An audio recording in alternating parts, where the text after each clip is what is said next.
ओम शांति। आज चर्चा है मुक्ति और जीवन मुक्ति की। अब तक हमने बहुत शास्त्र पढ़े होंगे और बहुत सारे महात्माओं को सुना, साधु महात्माओं को सुना, तो उनसे कोई भक्ति से या कठिन तप से उच्चतम स्थिति प्राप्त करता है और वह जन्म मृत्यु के चक्कर से छूट जाना चाहते हैं, तो यानी उन्हें मुक्ति मिल जाती है।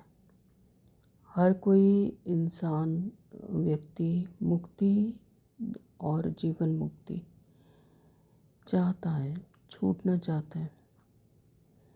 तो दूसरा है कि जीवन मुक्ति को समझने के लिए राजा जनक का भी उदाहरण दिया जाता है कि जिन्हें उनके गुरु अष्टावक्र ने कहा कि राजन, आप सब कारोबार देखते, अच्छे से संभालते, अपने आप को निमित्त समझो तो आप जीवन मुक्त हो। कि करण करावनहार परमात्मा करवा रहे हैं, मैं तो सिर्फ निमित्त हूँ। अगर ऐसा भाव आ जाए तो आप जीवन मुक्त हो। फिर जीवन में अपने आप को का बोझ नहीं रहेगा, तो जीवन मुक्ति हो जाएगी, जीवन को मुक्ति मिल जाएगी। तो आज के समय में हर कोई दुख, शांति, परेशानी और समस्याओं का सामना कर रहा है। ऐसी स्थिति में हमें मृत्यु के बाद नहीं बल्कि जीते जी मुक्ति चाहिए। तो देखते हैं कि किन किन बातों से मुक्त होना है ताकि हम जीते जी मुक्ति जैसी शांति पा सके इसी जीवन में, मतलब जीवन रहते ही जीवन मुक्ति का एहसास अनुभव कर सकें। तो वो कौन सी है? सबसे नंबर 1 पर है इच्छाओं से मुक्ति।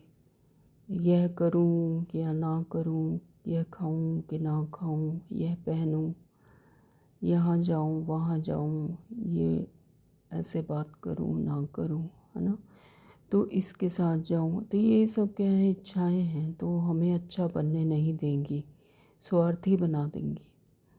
इनसे फिर तन मन का स्वास्थ्य भी बिगड़ जाता है।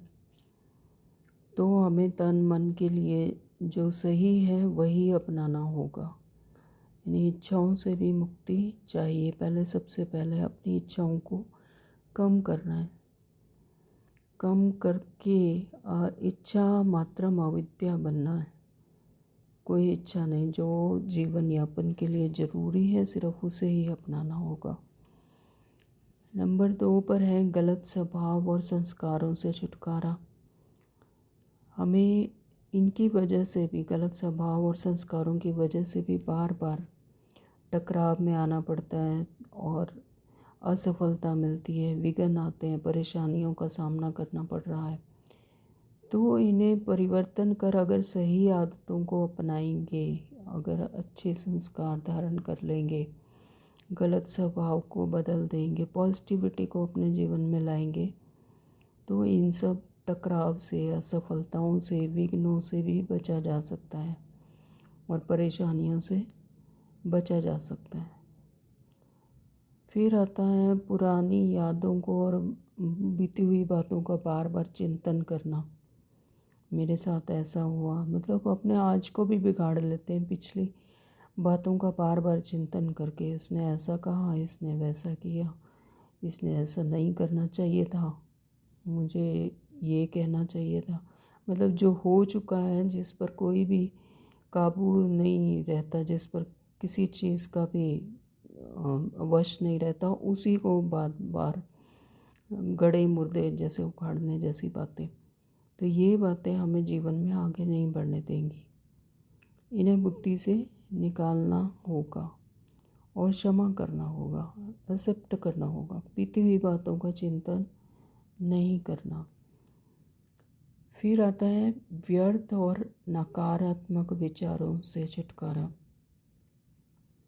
जो व्यर्थ है, वेस्ट थॉट, अगर हम सिर्फ प्रेजेंट में ही रहें तो इंसान खुश रह सकता है, लेकिन हम क्या करते हैं? वेस्ट जो जिनका कोई मतलब ही नहीं है, उन थॉट्स को ले लेकर अपना जीवन आज भी खराब कर लेते हैं। ये हमें श्रेष्ठ नहीं बनने देते। तो इन्हें ज्ञान से परिवर्तन कर श्रेष्ठ बनाना होगा। श्रेष्ठ श्रीमत को धारण कर नकारात्मक को विचारों को सकारात्मक में बदलने से श्रेष्ठ बनाना होगा। व्यसनों को छोड़ना होगा।